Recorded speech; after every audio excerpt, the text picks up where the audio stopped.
got a fellow with us. They had a great meeting here in Covington County last night over and off at Doc's Restaurant. The Republican Party had about 150 people in for a meet and greet. Wow. I counted them. It was a big full room. You had a lot of support over there. You had a lot of people with your name tags on. I didn't know you were kin to that many people. But yeah, well, there were a lot of friends there because, Yeah. I used to live here. I know. And I lived here from 87 to 92, and it was a wonderful time in our lives.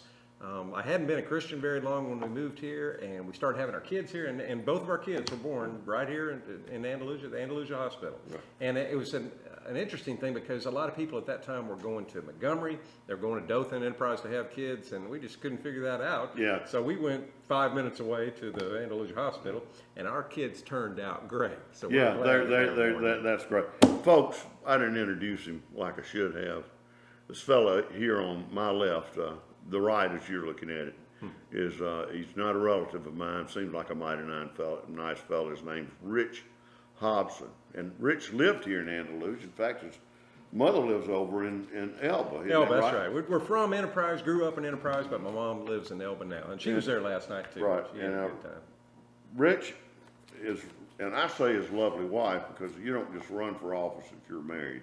Your whole family runs for office. That's for sure.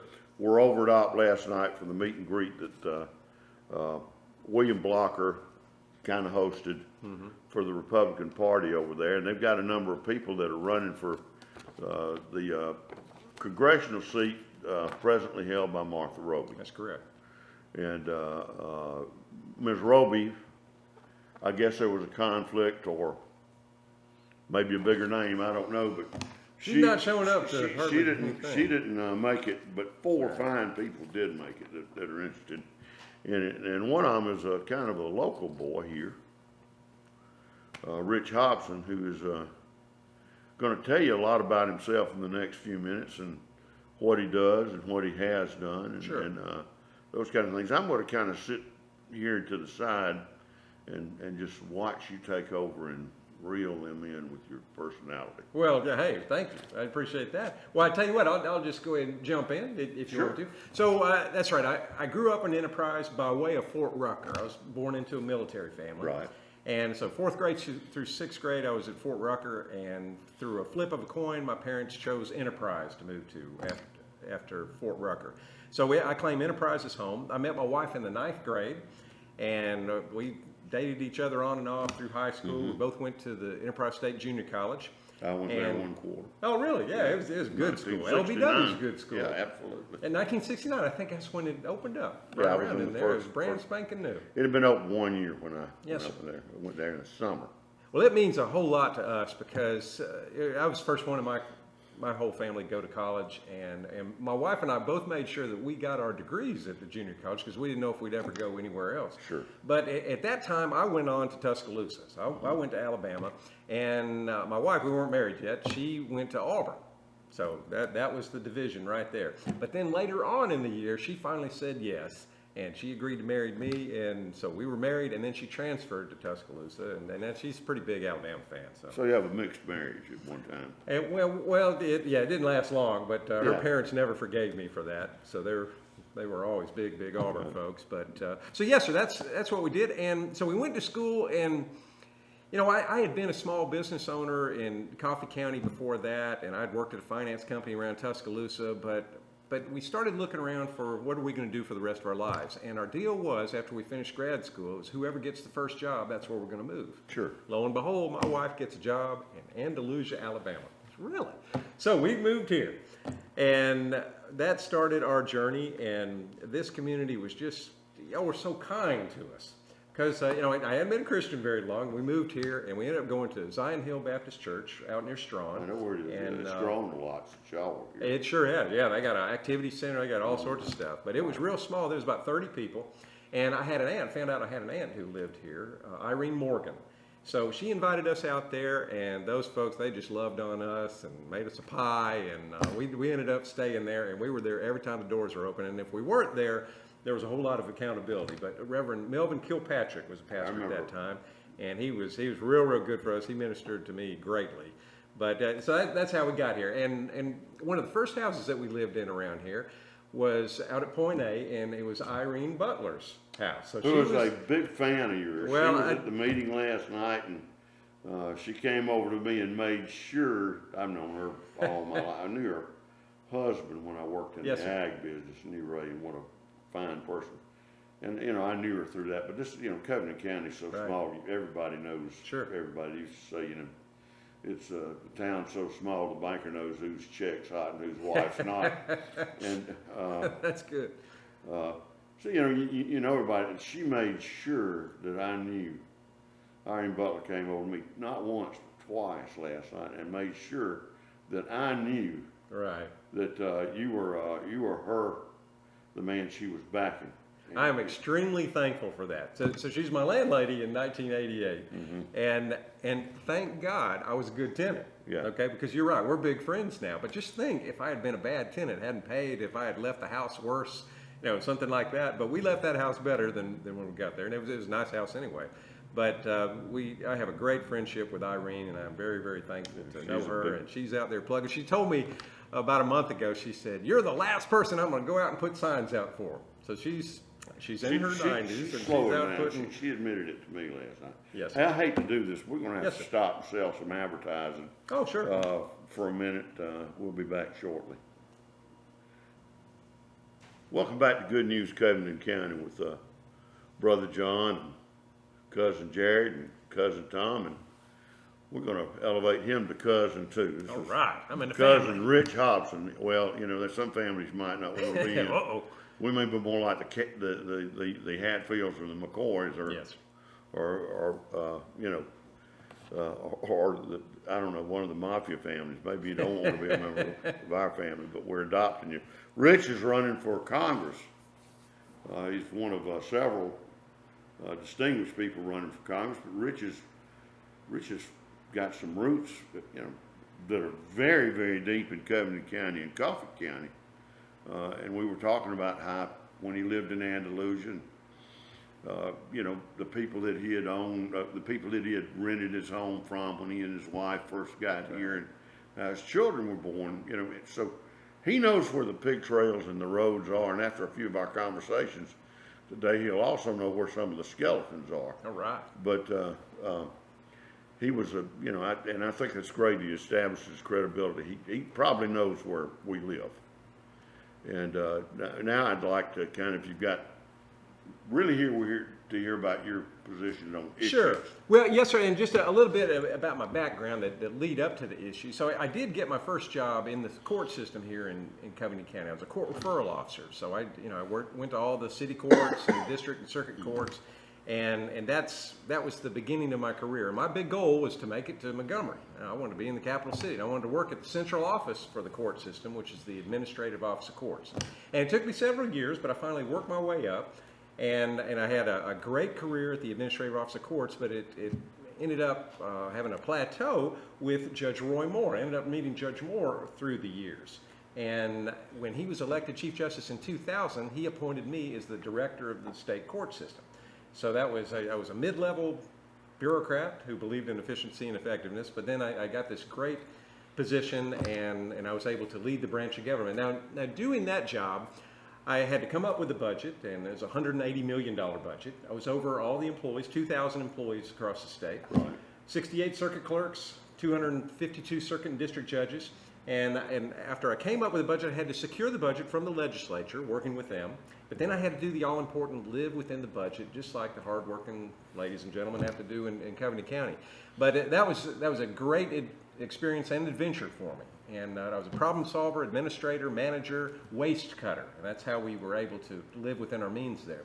But as you know, there were different issues that were going on at the time. One was the Ten Commandments issue that Judge Moore had stood up for. And I was director of state court system. I stood right alongside with him. And yes, sir. Yeah. You know, some people won't remember the. Okay. And I know you don't have time to give all the details. Sure. Kinda Well, give Judge- some of the people how you got into that position with the Ten Commandments and Judge. Well, yes, sir. Kind of Judge- a historical background. Sure, and it's a great history. But Judge Moore, of course, believed in the acknowledgement of God. We all believe in the acknowledgement of God. And he brought a Ten Commandments monument, a beautiful monument, into the rotunda of the Alabama Judicial Building. And it was to acknowledge God. And about a month after it was installed, and that would have been in 2001, the ACLU, the Southern Poverty Law Center, the Americans United for Separation of Church and State, they sued and wanted it removed. And Judge Moore fought the good fight. And I was there as director of the court system. And actually, I was sued along with him because they thought that I had authority over the judicial building. Now, I did have authority over all of the courthouses all across the state of Alabama, but I did not over the judicial building. That was straight up Chief Justice Roy Moore. So after going through depositions and what have you, I was finally taken off the case, but I was a witness in there. They asked me crazy things, like have I ever prayed in the judicial building? Yes. Who have I prayed with? Pretty much everybody. And it was just an interesting time, but ultimately, as you know, Judge Moore was removed from office. And that would have been the last part of 2003. And since I had stood right alongside with him, I didn't bend or waver, and I was fired the next day. All right. So after that, we both go to the Foundation for Moral Law, which is a law firm, a national law firm, but it's founded in Montgomery, Alabama. And I was the executive director there. And we worked on great cases that were near and dear to our heart. Acknowledgement of God cases, prayer in school cases, Second Amendment cases, pro-life cases, all these things that we really cared about. And we were able to submit amicus briefs to the U.S. Supreme Court, and we worked in different federal courts around the nation. An amicus brief, it means a friend of the friend of the court, yes, sir. Brief. That's right. So that was a wonderful experience. And then to go on through, Judge Moore decided to run for Chief Justice again. And he made the decision at the end of 2011, and we both prayed about it, had a great sense of peace about it. And I was his campaign manager in 2012 for that election, and he won without a runoff. It was a great time. So ultimately, he goes back as Chief Justice. I go back as Director of the State Court System, and I thought that was going to be what I would do for the rest of my life. Lo and behold, another big issue comes up, a large issue, traditional marriage between one man and one woman. Chief Justice Moore stood tall again, and I was Director of the State Court System. I believed in everything he was doing. I definitely believed in traditional marriage, so I stood alongside with him. Ultimately, Judge Moore was removed, and ultimately, I was fired. So I got this thing on my resume. I was fired 2 times. But it was 2 things that are real important. I mean, God's law, traditional marriage, biblical marriage. So I have no regrets about that. And that's, but I'm not running because of any of those things. And I'm not running because yes, sir. You know, I've been married for 35 years, and she's from Enterprise, and I'm not running because I married over my head or anything like that. I'm running because... But you did marry over your head. But I did marry way over my head. That is exactly right.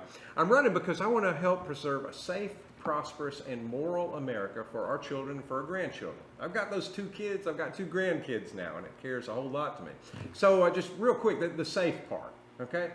You know, I have a military background too. When I lived here in Andalusia, I was in the 908th Airlift Wing, the Air Force, United States Air Force Reserve, out at Maxwell Air Force Base. Right. So I was doing my drill weekends, and I drove a field truck. I have 2 sons in the Guard right now. Excellent. Thank you for their service. That's Yeah, good parenting. Guys. Good parenting for you.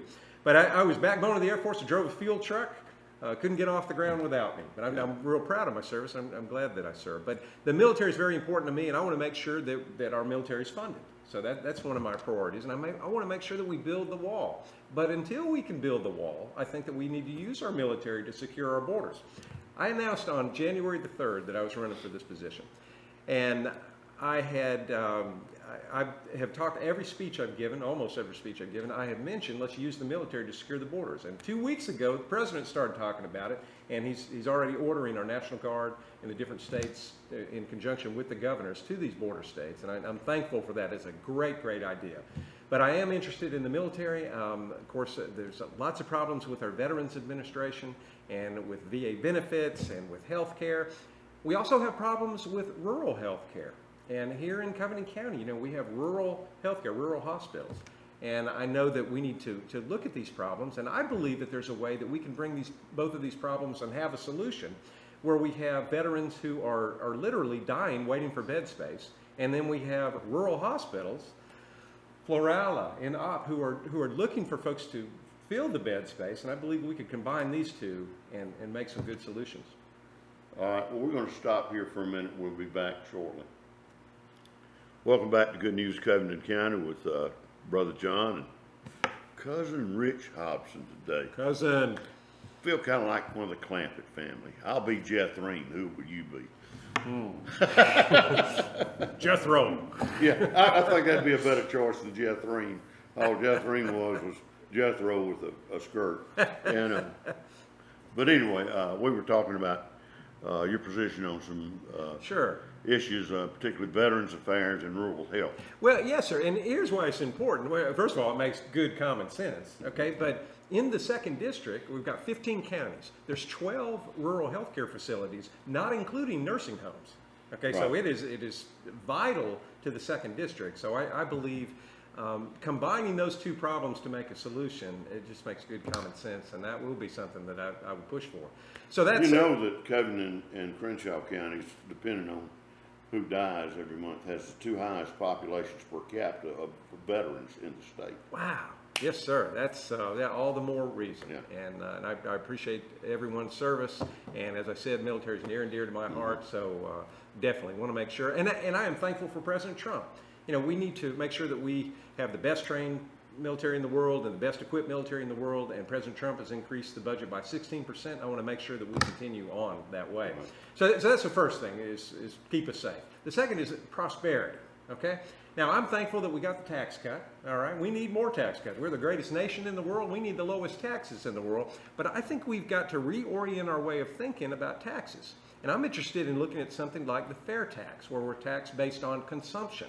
Now, just think about that. If that were to happen, it would do away with the income tax. It would do away with the IRS, which would cut the fat, which we desperately need to do. And there's also some other unconstitutional agencies out there I'm interested in. Well, it would possibly also doing away encourage with. saving.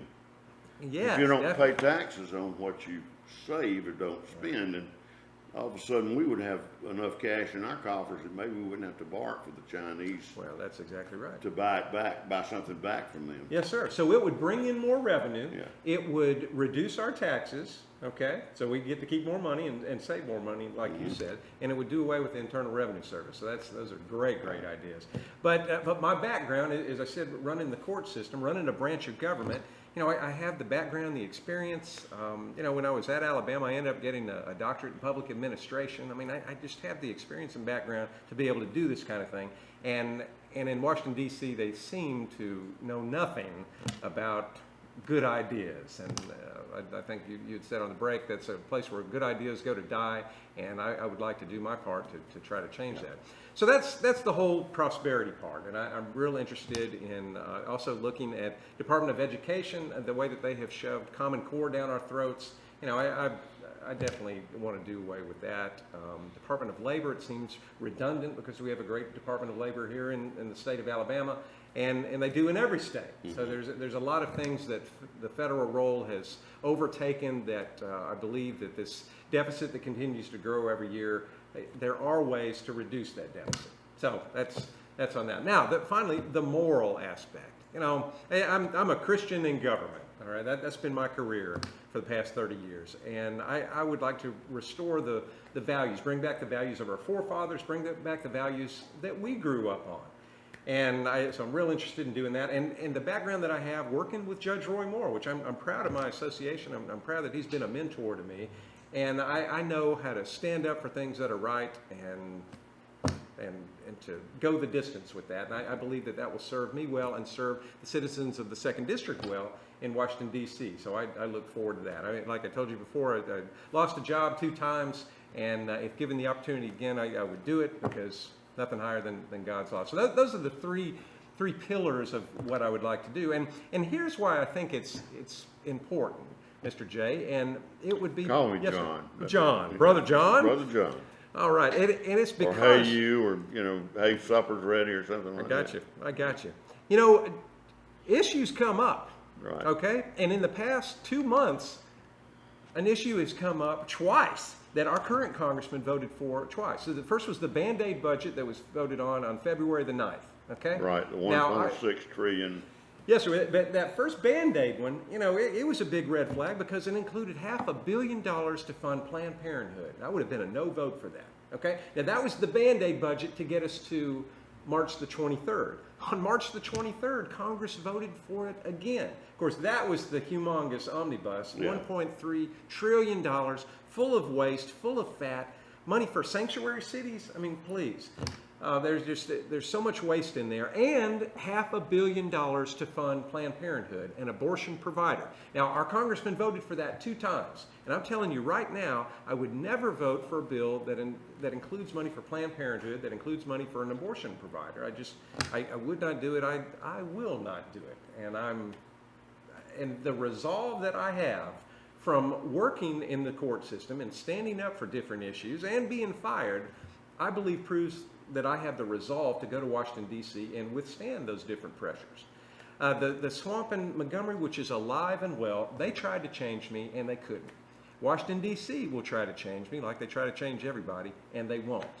And I believe I'm the only one in the race with the proven experience to be able to fight that off. Mm-hmm. Well, now, it's interesting you said that. That was the budgetary Yes, question was something that all 4 of the candidates that were there last night were in agreement on. right. Well, and it was a softball question. Yeah, well, I know, you know, but I mean, it was opponents, like yeah. lobbing up a bonbon, especially in that crowd. But right. that was one issue that everybody agreed with, was that that was a tough thing. I've got one other question. Sure. And it's been such a pleasant interview. I don't want you to think that it's been unpleasant, but I'll give you a minute or 2 to answer this. And I don't even know exactly how to form the question. You are a big supporter of Judge Roy Moore. Yes, sir. And it's interesting that given the way the last election turned out for him, that you are still a loyal supporter of his. Yes, sir. Now, I don't know how that serves you statewide, but down in Covington County, that serves you pretty well because Roy Moore carried Covington County. And I'm not trying to create a controversy, but that's an interesting position, given the state of politics. Sure. I want you to.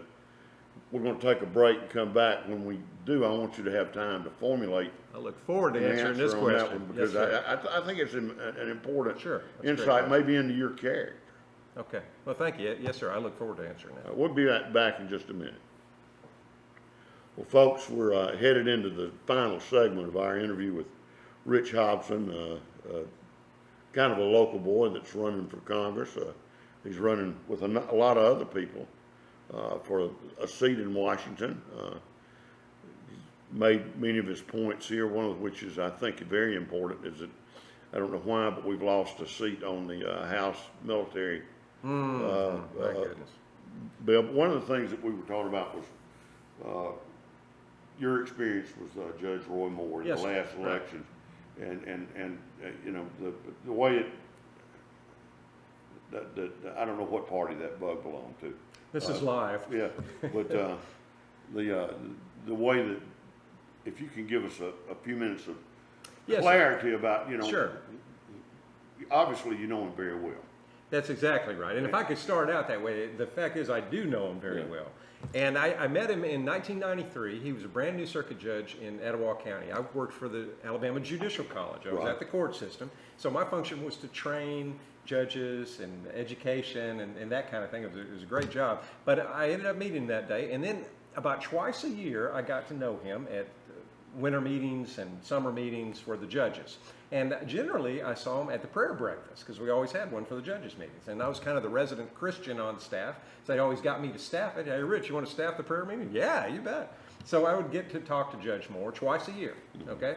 So I've known him for a long time, and as you know, he appointed me as director of the state court system. Right. And that was because he had watched me and he believed in me and that kind of thing. But in working with him closely for the past 20 years, okay, and with our kids growing up at the same time, they're the same age, our kids all grew up at the same time, we've done many, many things together. There's never been any kind of hint of impropriety of any way with Judge Roy Moore.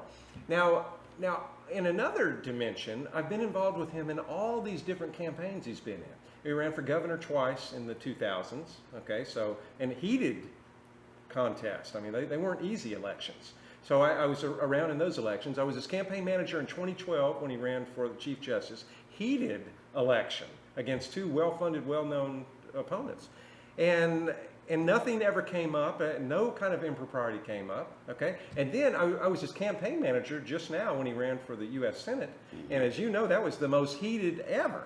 And we went through the primary season. That was pretty hot. Okay, then we went through the runoff season where Luther Strange spent $38 million against him, and still no allegations came out. So in all of those years, I mean, he's been a public servant for I think 35 or 40 years. Nothing had ever come up about these women and these allegations. And all of a sudden, 5 weeks before the election, the general election, something comes up. Now, I don't believe the allegations, first of all, okay? Because I've known him for a long time, and he's never had any kind of hint of any kind of bad character. But also, look at the fact that he went to West Point. Okay, you got to be a fine young man to go to West Point. I couldn't have gone to West Point. All right, he went to West Point and he succeeded, and he has this long life of success and of being a Christian in government. So I don't believe the allegations are true. I'm extremely proud of my association with him, and the fact is, I am who I am, and I'm not going to come here and try to hide something from you, because this is just who I am. And Judge Roy Moore is a fine man. He backs me in this race. He knows I'm running. My big plan was for him to be Senator Roy Moore, and I was going to jump into this race, and I'm sorry that part didn't work out, but. Yes, sir. That's my answer. He's a good man, and he got ripped off, and he should be Senator Moore right now. Well, I'm glad you explained that, because as we talked about during the break, given the recent events, it looked like an almost counterintuitive choice. But you know him better than anybody besides his wife. I believe so. Yes, and I just found that interesting. That there's a lot of unanswered questions there. But the question we do know the answer for is that. You're running for this office. I am. And you appear to be pretty well qualified. I feel like a reading a scroll. Well, I'm running hard, and I tell you what, there was an article came out in the paper yesterday. We just had our first filings for our money with FEC. And, I've been working hard. Everybody's been working hard. But I was proud to see that one of the headlines was Rich Hobson outraises challengers. Mm-hmm. Okay, so I had raised more money than Barry Moore, than Bobby Bright and Tommy Amison. Bobby Bright ended up loaning himself a bunch of money, but as far as the money raised, I was second to Martha Roby, and she has some pretty large coffers herself. She but I was already very had proud a pretty of that. good war chest going in. Yes, and I'm humbled, because that's folks in the Wiregrass. Those are friends and families and people who believe in me, who are backing me, and I'm extremely proud for that. And we're running hard. We're running often. Well, I'm going to ask you one other question, and we're going to get out of here. What's the average size of your donation? It has been small, but. Because the most you can give is $2,700 in a federal race. Now, in a state race, the sky's the limit. It could be $1 bajillion. Yeah. Okay, so at $2,700 piece, it's hard. Bajillion. Yeah, really. And put the zeros behind that. Yeah. It is difficult to get the max donation from anybody. I rely on small donations. I rely on the Lord for everything, and He has allowed for me to be in this race right now, and we see His favor. He opens up the doors, and he allowed for me to be on this great interview today. And I'm extremely thankful to meet you and be on this show today. I wish you most success with this TV station. It's a blessing. The folks you work with, those are good guys, and I appreciate you. Well, listen, thank you, Rich. Thank you. Good to see you. Folks, we're going to wrap up this section, and this is going to be one of those. We'll interview the other candidates as well. This is not an endorsement of anybody. We want you to get to know the candidates extremely well. I get in trouble if I get up here and say, "Oh, this is the best thing since sliced toast." Amen. And I'm not going to do that anyway. But we do want you to be the best informed public in Alabama, so that you can make the best choices when election time comes in June. So Rich is our first, I guess, state candidate or federal candidate, whatever you want to call it. Hey, can I throw in my website? I forgot to do that. Yeah, sure. It's richhobson.org. richhobson.org. I think it's right below my face. But anyway, is there any way that we can get this put on our Facebook site or something like that, so that they can go there and maybe have a link that goes to Rich? And that's not just Rich. We'll do it for all the other candidates. That's okay. As well. Yeah, but you know, I don't want everybody to think I like it too much, Okay, you know. I got you. I understand. Well, folks, we're gonna end this segment. Been a lot of fun. It's been a lot of fun. Yeah. I've had a blast hanging out in Covington County, seeing my old friends, and that's a good place to be. This is a wonderful place. We'll see you in a little while, folks. Thanks for your time today.